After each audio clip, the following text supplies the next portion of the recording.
불러주시고 오늘 그 나의 안에 거하라라고 말씀해 주시고 소망 주시는 그 주님을 묵상하는 마음으로 우리 함께 찬양 드리도록 하겠습니다. 나의 안에 거하라 나는 내 하나님이니 모든 환난 가운데 너를 지키는 자라 두려워하지 말라 내가 널 도와주리니 놀라지 말라 내 손 잡아주리라 나의 안에 거하라 나의 안에 거하라 나는 내 하나님이니 모든 환난 가운데 너를 지키는 자라 두려워하지 말라 내가 널 도와주리니 놀라지 말라 내 손 잡아주리라 내가 너를 지명하여 불렀나니 너는 내 것이라 내 것이라 너의 하나님이라 내가 너를 보배롭고 존귀하게 여기노라 너를 사랑하는 내 여호와라 나의 안에 거하라 나의 안에 거하라 나는 내 하나님이니 모든 환난 가운데 너를 지키는 자라 두려워하지 말라 내가 널 놀라지 말라 놀라지 말라 내 손 잡아주 아멘 주님 말씀하십니다 내가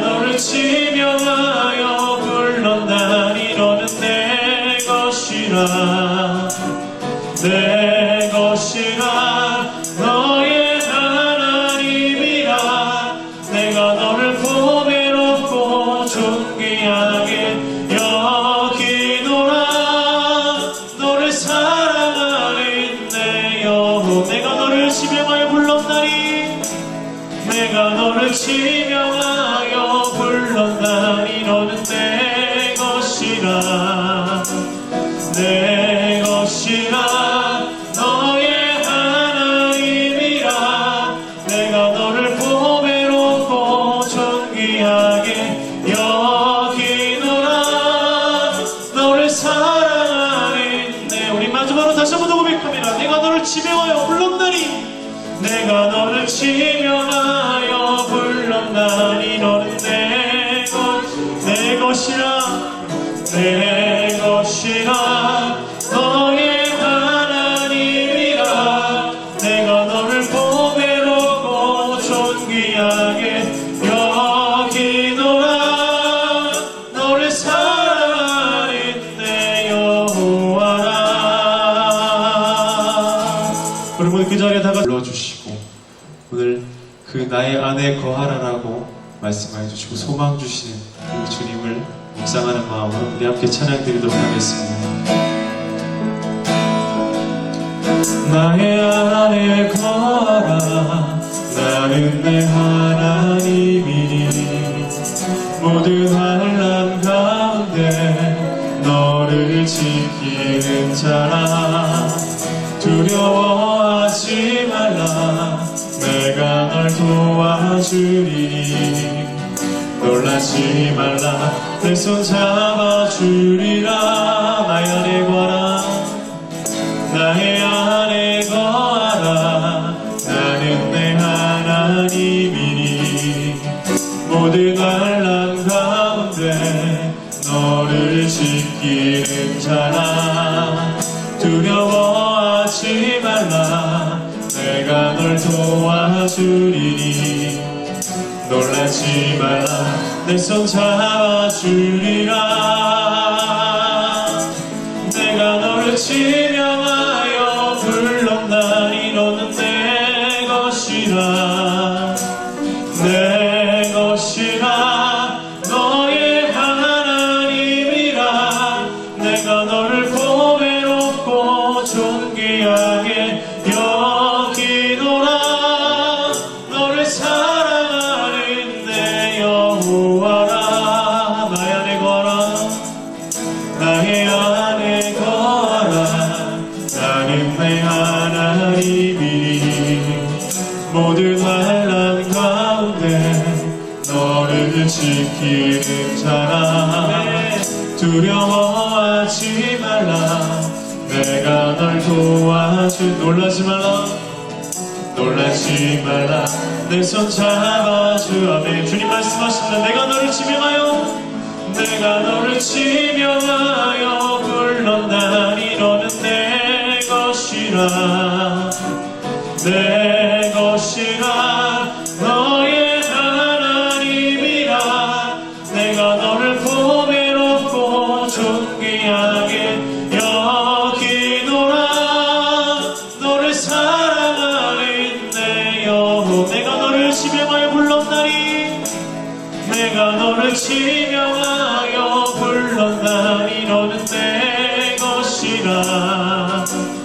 내 것이라. 너의 하나님이라. 내가 너를 보배롭고 존귀하게 여기노라. 너를 사랑하는 내. 우리 마지막으로 다시 한번 더 고백합니다. 내가 너를 지명하여 불렀나니 내가 너를 지명하여 불렀나니 너는 내 것이라. 내 것이라. 너의 하나님이라. 내가 너를 보배롭고 존귀하게 여기노라. 너를 사랑하는 내 여호와라.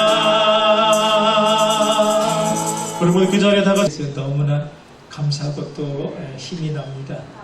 여러분, 중요한 것은 우리의 믿음인 줄로 믿습니다. 하나님이 함께 하시면요, 세상의 그 어떤 것도 우리를 해치지 못합니다. 여러분, 우리가 누구를 보면서 그 사람 인상이 참 좋다, 나쁘다, 상냥하다, 고약하다라는 것을 무엇을 보고 합니까? 그 사람의 가슴이나 엉덩이, 팔다리를 보고 하는 것이 아니라 그 사람의 얼굴을 보고 합니다. 사람의 얼굴은요, 얼이라고 하는 우리말, 혼과 정신이라는 말과 그리고 굴이라고 하는 한자어, 구멍, 동굴이라고 하는 말이 합쳐진 말입니다. 그러니까 영혼의 동굴, 영혼이 드나드는 구멍이 얼굴이라는 뜻입니다. 그래서 멍하니 정신 나간 사람을 얼이 나갔다, 얼빠진 사람이라고 말을 합니다. 그래서 얼이 완전히 빠져버린 죽은 사람의 얼굴과 산 사람의 얼굴은 확연히 다릅니다. 기분이 좋을 때의 얼굴과 기분이 아주 나빴을 때의 얼굴도 다릅니다. 이 사람의 얼굴은요, 근육 80개로 되어져 있는데 이 80개의 근육으로 무려 7,000가지의 얼굴의 표정을 짓는다라고 하니까 여러분, 우리 마음의 모든 감정 상태가 고스란히 오묘한 얼굴 표정으로 나타낸다, 드러내 보인다는 것입니다. 우리의 얼굴이 있는 것 같이 예수님도 얼굴을 가지고 계십니다. 그런데 예수님의 얼굴은요, 사람의 얼굴과 하나님의 얼굴 다 가지고 있습니다.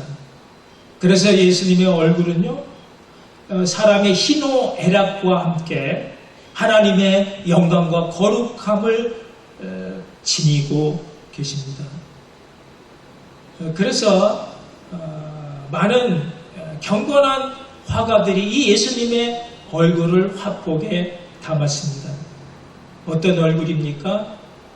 세리장 삭개오를 만나고 내가 오늘 내 집에 머무르겠다 말씀하시면서 인자한 눈빛으로 바라보시던 친밀한 얼굴이 있고, 가늠하다 현장에 붙잡혀 이 두려움과 절망에 쌓인 한 여인을 응시하시던 인자와 또 소망의 얼굴이 있습니다. 평안과 소망의 얼굴이죠. 또 수건을 허리에 두르시고 제자들의 발을 씻기셨던 그런 사랑과 겸손의 얼굴이 있고요. 또 채찍을 들고 성전에서 장사꾼을 쫓아내셨던 그런 거룩한 분노의 얼굴이 있습니다. 겟세마네 동산에서 땀방울이 핏방울이 되기까지 밤새 기도하시던 순종의 얼굴이 있고요. 십자가에 달려 죽으시면서 마지막 순간까지 온 인류의 죄악을 끌어안으시면서 다 이루었다 외치셨던 그 기쁨과 희열의 얼굴이 있고요. 부활 승천 후 그분의 나라를 통치 지배하시는 그런 권세와 위엄의 얼굴이 있습니다. 여러분, 미국의 제16대 대통령이었던 아브라함 링컨이 사람은요, 나이 40이 되면 누구든지 자기 얼굴에 책임을 져야 한다라고 말을 했습니다.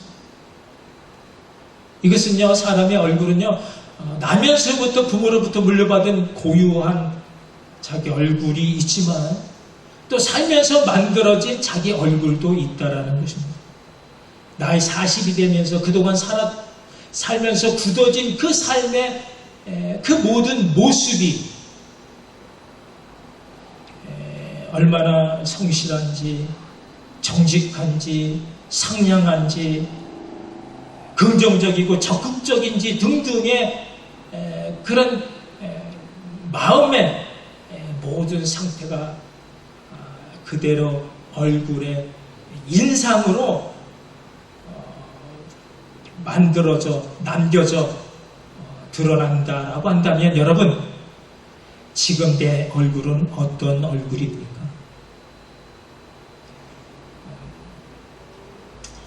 누가 보아도 예수 믿는 크리스천 성도의 얼굴이 맞습니까? 우리가 늘 예수님을 마음에 품고 묵상하는 그런 성도이기에 우리 얼굴이라서 예수님의 얼굴이 비춰져야 그래 진짜 성도인 것입니다.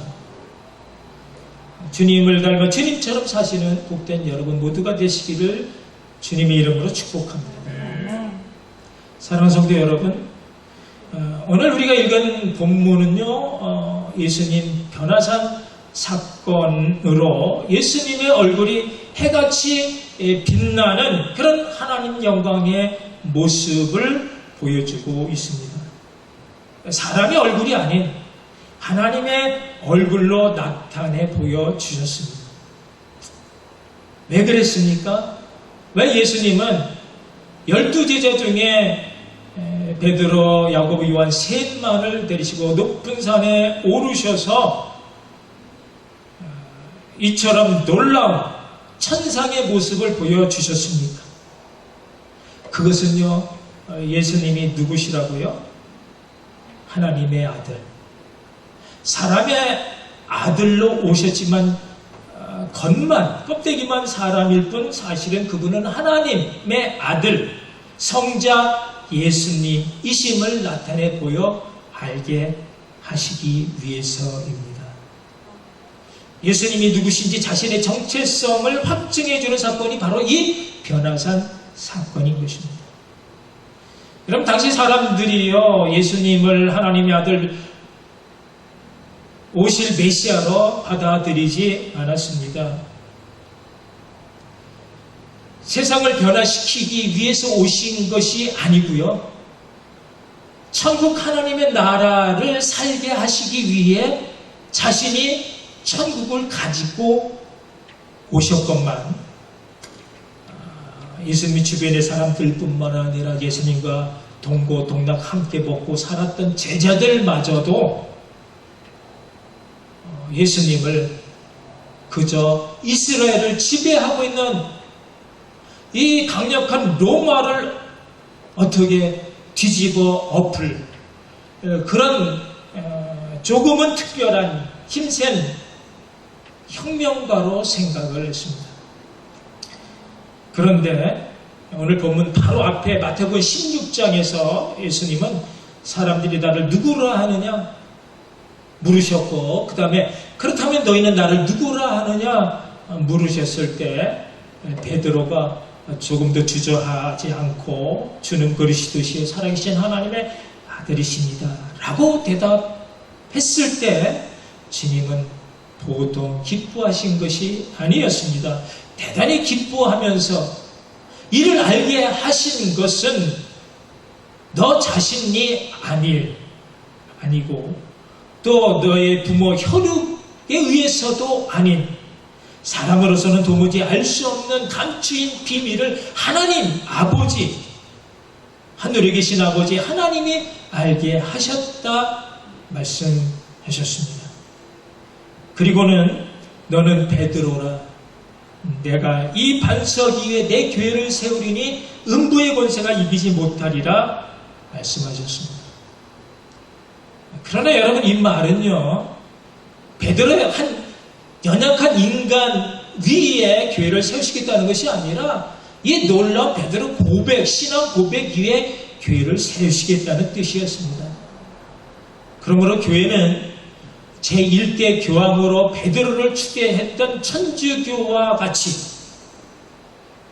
교황이 계속 대를 물려받으면서 대를 이어가면서 교회를 지배하는 것이 아니라 주는 그리스도요 살아계신 하나님이심을 고백하는 성도들의 그 믿음 위에 세운 교회여야 음부의 권세가 이기지 못하는 주님의 교회가 되는 줄로 믿습니다. 중요한 것은 우리의 신앙 고백인 것입니다. 오직 예수만이 우리의 구세주요 살아계신 하나님의 아들이심을 확실하고도 분명한 고백으로 받아내시는 것이 바로 이 땅에 교회를 세우신 목적이요 구원을 이루시고 그 가운데 성도로 살게 하시는 그 이유인 줄로 아시기 바랍니다. 우리는 참으로 우리의 전 존재와 우리 전 생애를 통해 오직 예수만이 참 구세주여 그리스도라는 고백을 해야 합니다.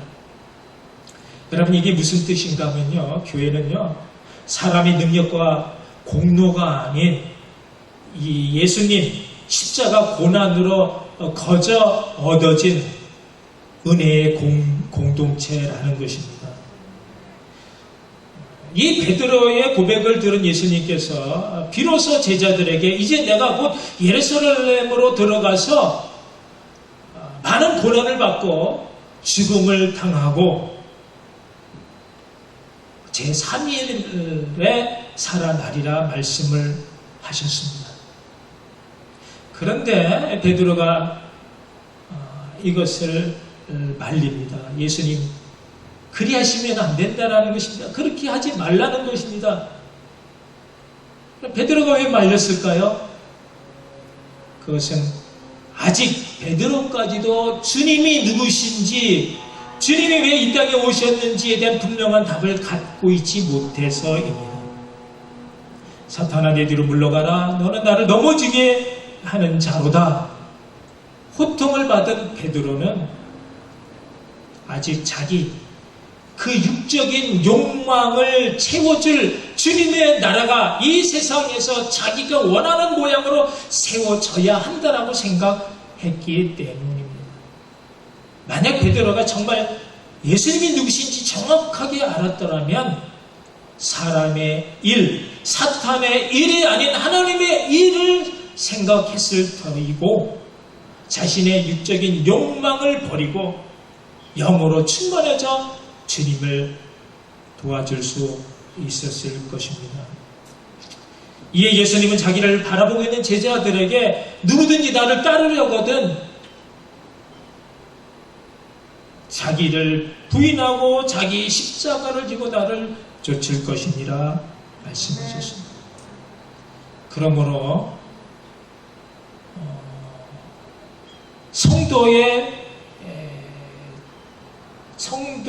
그런 참된 삶이라고 하는 것은 내가 세상에서 출세하고 성공하고 굴림해서 내 이름을 세상에 드러내는 그런 입신양명의 뜻이 있는 것이 아니라 그런 세상의 모든 미련을 다 버리고 내가 하고자 하는 그런 자아 실현을 전면 부정하고 부인하는 것으로부터 시작되는 줄 아시기 바랍니다.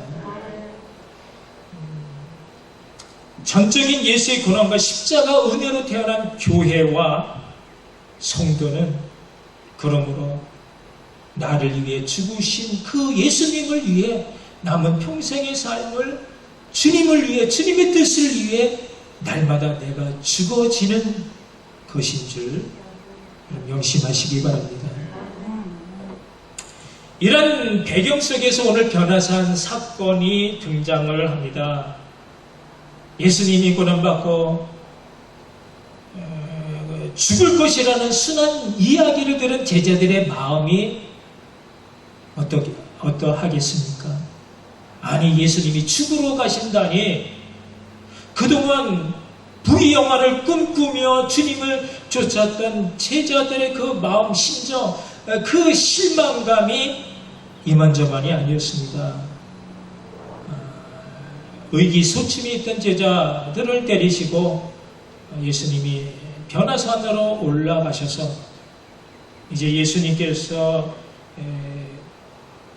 받으실 그 십자가 사건 이후에 완성된 하나님 나라의 현실을 그들로 두 눈을 똑바로 뜨고 보게 하셨습니다.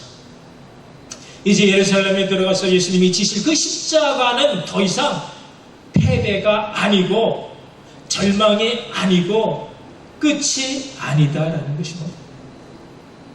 마찬가지 이후로 예수님을 따르는 성도들이 세상에서 짊어지고 가야 할 그 십자가의 길도 그 자기 온전한 부정의 그 삶도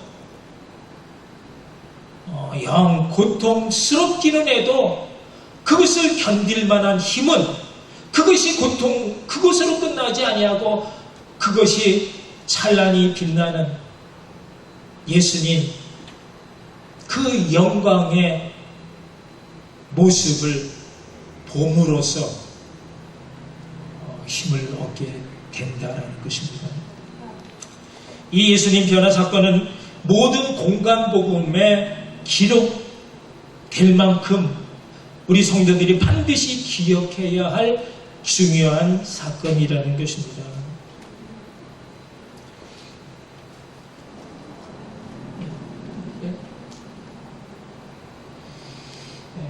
마태는요, 이 편지를 받고 읽게 될 그 초대 유대인 성도들로 하여금 예수님이 영원한 영적 영광을, 신적인 영광을 가지신 하나님의 아들이심과 또 그토록 기다리고 기다렸던 구약의 메시아이심을 이 예수님 변화산 사건으로 확증을 합니다.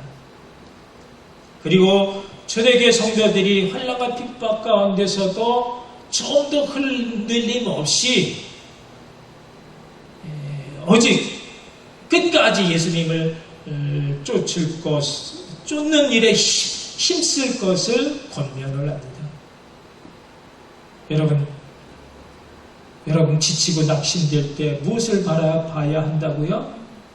우리의 영원한 분야 천국인 것입니다. 십자가 사명의 그 사역을 참고 끝까지 견딘 성도가 누리게 될 그 영광이 바로 예수 그 찬란한 빛 가운데 들어가는 것이기 때문입니다. 이 복과 누림이 이 시간 여러분 심령 안에 가득 넘쳐나기를 축복합니다.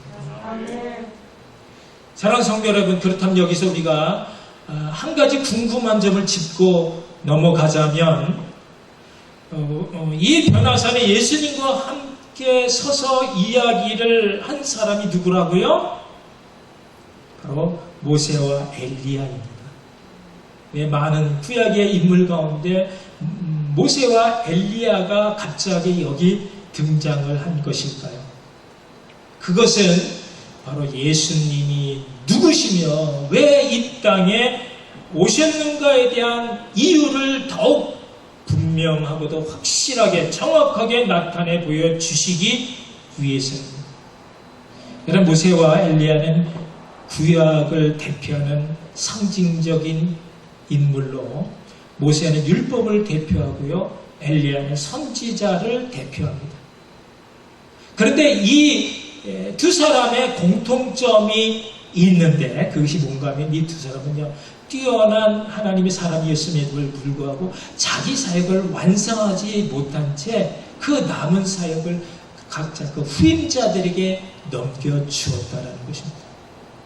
모세는 출애굽과 함께 이스라엘 민족을 이끌었던 위대한 민족 지도자였습니다. 그런데 그가 무리바에서 물이 없다라고 아우성치는 그 패역한 백성들을 향해 하나님 말씀대로만 하지 않고 지팡이로 반석을 2번 쳐서 물을 내었으므로 그 혈기가 하나님의 거룩함을 나타내지 못했다 해서 책망을 듣고 그래서 약속의 땅으로 들어가지 못했습니다. 그리고 약속의 땅 가나안 정복은 여호수아로 넘겨졌습니다. 하나님의 사람 엘리야도 그 유명한 갈멜산에서 바알 선지자 450명과 아세라 선지자 400명, 더합 850명, 1대 850으로 싸웠지만 그러나 불러 응답하신 하나님의 능력을 힘입어 그들 모두를 하나 남김없이 전부 다 저 죽일 수 있는 그런 대승리를 거두었습니다. 그러나 당시 악랄하기로 소문이 난 아방의 그 왕비였던 이세벨이 잡아 죽이겠다라고 하는 그 협박에 두려움을 느끼고 무서워하면서 도망치다시피 로뎀나무 아래 죽기를 간청하는 그런 한 인간의 연약함, 한계를 드러내고 말았습니다. 그래서 그 남은 사역은요, 엘리야의 갑절의 영감을 받았던 그의 제자 엘리사로 이어지게 됩니다. 둘 다 뛰어난 하나님의 사람이었음에도 불구하고 그들이 맡은 사역을 다 완성하지 못한 것은 그것은요, 그리스도 예수를 구속사의 중심으로 큰 그림을 그리고 계셨던 하나님의 의도하시었음을 오늘 우리는 이 변화산에서 보게 됩니다. 여러분, 모세와 엘리야가 예수님과 함께 서서 무슨 얘기를 나누었습니까? 마태는 그것을 기록하지 않았습니다. 그런데 누가복음 9장 31절에서 무슨 말을 했는지 기록을 했는데요. 그것은 바로 예수님의 죽음에 관한 이야기였습니다. 장차 예수님이 예루살렘에서 별세하실 것에 대해 의논한 것은 그 예수님의 죽음이 그것이 바로 예수님이 이 땅에 오신 목적이요, 그것이 모세가 다 끝을 맺지 못한 율법의 완성이며 그것이 엘리야가 다 마치지 못한 선지자의 마침이 되었기 때문입니다. 모세의 사역을 이어받아 사역을 마친 여호수아는요, 여호와가 구원이시다 라는 뜻의 예수와 같은 이름이고요, 엘리야의 사역을 이어받아 마친 엘리사 역시 그 이름이 하나님은 구원자이시다라는 예수의 이름과 같은 이름. 그러니까 여호수아와 엘리사는 장차 오실 예수 그리스도의 예표로서 이 둘의 일을 마치시는 완성자가 바로 예수님이다라는 것을 알려주는 예표인 것입니다. 예수님이 이 땅에 오신 이유를 이렇게 말씀하셨습니다. 함께 읽겠습니다. 내가 율법이나 선지자나 폐하러 온 것이 온 줄로 생각하지 말라. 폐하러 온 것이 아니요 완전케 하려 합니다. 그리고 또 그 밑에 로마서 3장 21절에서는 이제는 율법에 하나님의 한 의가 나타났으니 바로 예수님이죠. 율법과 선지자들에게 증거를 받은 것입니다. 예수님이요, 우리를 사랑하사 우리 모든 죄악에서 건지시기로 작정하신 하나님의 최종 종결자이고 메시아인 것을 여러분 믿고 더욱 주님, 사랑의 주님을 의지하시는 복된 여러분 모두가 되시기를 축복합니다. 여러분 오늘 본문 4절 베드로는요, 너무나 기뻐서 좋아서 여기 하나는 주를 위해서, 하나는 모세를 위해서, 하나는 엘리야를 위해서 초막 셋을 짓겠다 그렇게 말했지만 그 순간 구름 속에서 무슨 소리가 났다라고요? 이는 내 사랑하는 아들이요 기뻐하는 자니 너희는 그의 말을 들으라. 그의 말을 들으라는 것입니다.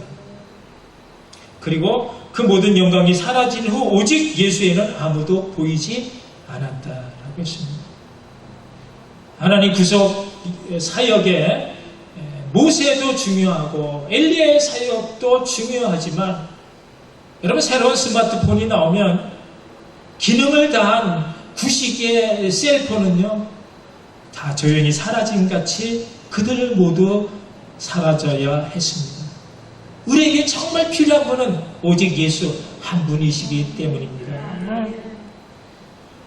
그분만이 불가능을 가능으로 바꾸시고요, 그분만이 없는 것을 있게 하시고, 그분만이 걸음더미에서 끌어올려 기적의 자리에 앉히시며 죽은 자까지라도 살리시는 우리의 영원한 친구요, 목자요, 의사요, 신랑이며 우리의 영원한 구세주가 되시기 때문입니다. 그럼 우리가 어떻게 해야 된다고요? 그분의 말씀을 들으라. 예수님 말씀대로만 살라는 것입니다. 버리라 하면 버리는 것이고, 가라 하면 가는 것이고, 주라 하면 주는 것이고, 품으라 하면 품는 것이고, 용서하고 용납하라면 용서하고 용납하고, 죽으라 하면 죽는 것입니다. 말씀대로만 사는 것이 정말 복된 성도의 삶이에요. 이 믿음이 여러분 심령 가운데 충만하시기를 축복합니다. 여러분 우리는 예수님의 영광의 빛을 받은 빛의 자녀들입니다. 사도 바울이 에베소 5장에서 이제는 너희가 전에는 어둠이더니 이제는 주 안에서 빛의 자녀라, 빛의 자녀들처럼 행하라 말씀하고 있습니다.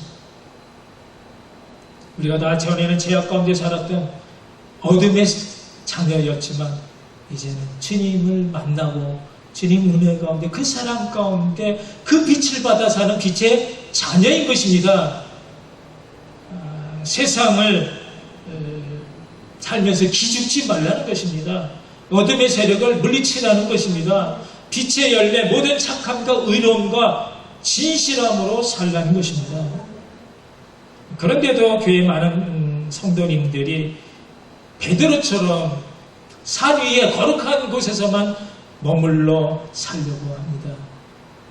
그래서 신비를 쫓고 또 쫓다가 결국은 이단에 빠지는 사람들이 얼마나 많을지 모릅니다. 또 어떤 분들은 교회와 공동체의 따뜻한 분위기에만 안주하려고 합니다. 그래서 교회 밖에 방황하고 고통받고 소외당한 사람들의 그 부르짖음을 외면합니다. 복음을 세상에 나가 빛으로 전하지 못합니다. 그러나 세상이 어두워지고 쾌락에 빠질수록 예수님이 거룩한 나라에서 제약된 이 세상으로 내려오신 것처럼 세상으로 나가 주님의 빛을 비추어야 합니다. 십자가 뒤에 있는 하나님의 영광을 바라보며 천국 소망으로 모든 고난과 역경을 이기시는 참 믿음의 성도들 다 되시기를 주님의 이름으로 축원합니다. 주님의 말씀대로 사는 여러분이 예수님의 얼굴입니다. 기도하시겠습니다. 오늘 우리에게 주신 말씀, 나에게 이 믿음이 있는지, 나는 어떤 얼굴을 가지고 살아가는지, 내 마음속에는 정말 주님을 참 나의 구세주로, 하나님의 아들로, 전능하신 분으로, 우리를 사랑하시는 분으로 나를 내 것이라고 인쳐주시고 구별케 하사 하나님의 신령을 모르고 늘 채워주시는 그 사랑이 주님 가운데 살고 있는지, 주여 나로 하여금 주님 사랑 가운데 사는 하나님의 참 믿음의 성도 되게 해달라고, 참 믿음의 자녀 되게 해달라고 우리 기도하시겠습니다. 사랑해 주님 은혜를 감사합니다. 이 험악한 세상, 어렵고 힘든 가운데서도 오직 우리의 소망이 주님이신 것을 알고 있기에 오늘도 두려워하지 않고 주님 전에 나와 또 가정에서 주님 믿음 가운데 온전한 그런 예배로 주님께 마음 드린 귀한 주님의 자녀들, 주님 오셔서 온전한 그가 되시고 저들을 붙잡아 주시고 인도하시며 주여 주님의 선하심과 인자하심으로 저희들을 감싸주시고 그 사랑 가운데 은혜 가운데 사는 때 우리 모두가 될 수 있도록 하나님 도와주시옵소서.